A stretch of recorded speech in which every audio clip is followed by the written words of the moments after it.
After you have targeted your ad campaign by location and language, the next step is to determine your bids and budget. Now, by default, this will probably show up as manual CPC, manual cost per click. And over on the right here, we can get an explanation of what this is. It really allows you to set your own maximum cost per click for your ads. So you can say, I only want to pay $1 for a click. You can set that up now.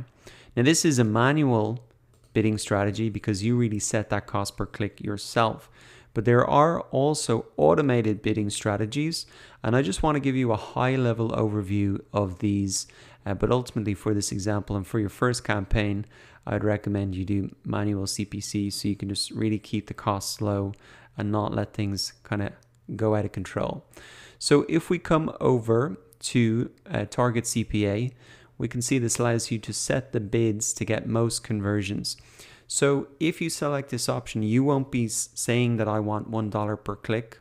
You will be saying I want to really increase my bids as much as possible to get a cost per acquisition.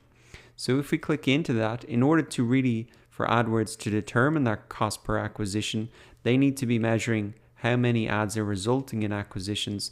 And so to do that, you need to set up conversion tracking.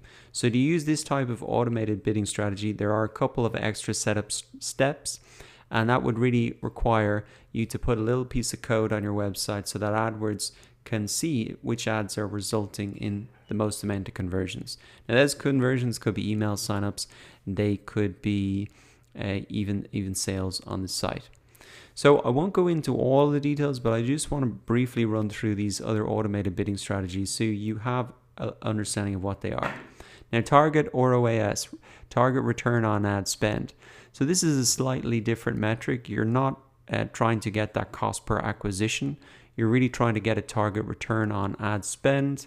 And once again, you would have to set up conversion tracking to really get that done. Next up, we have maximum clicks.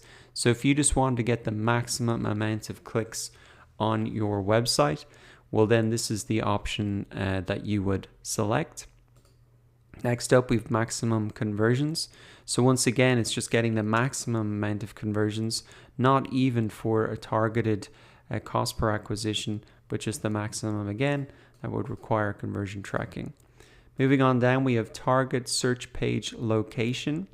So this is, say, for example, if you wanted to appear in a certain position on the search results, then they will automatically bid as much as they need. AdWords will automatically bid as much as they need to get, say, to the first spot. So you can imagine that that can get pretty expensive.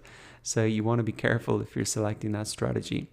Now, target outranking share, quite similar, but it's not that you're just getting to say the top spot, it's that you could be outranking a competitor.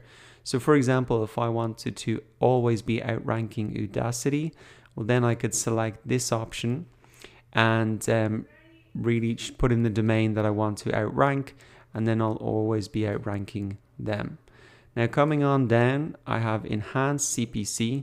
So again, we need to set up that conversion tracking, and this will just allow you to get it will actually raise your bids for clicks that seem more likely to lead to a sale or a conversion on your website. So that is just a brief overview of those automated bidding strategies. You can see there is that extra setup process for conversion tracking for a lot of them. And the dangerous thing, I think, if you're a beginner, is that you will be handing over the bid to Google AdWords for them to determine.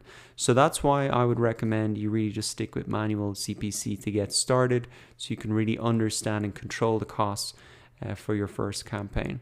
Now, budget, I would recommend you keep it pretty small. You can just put it in as €20 per day to get started.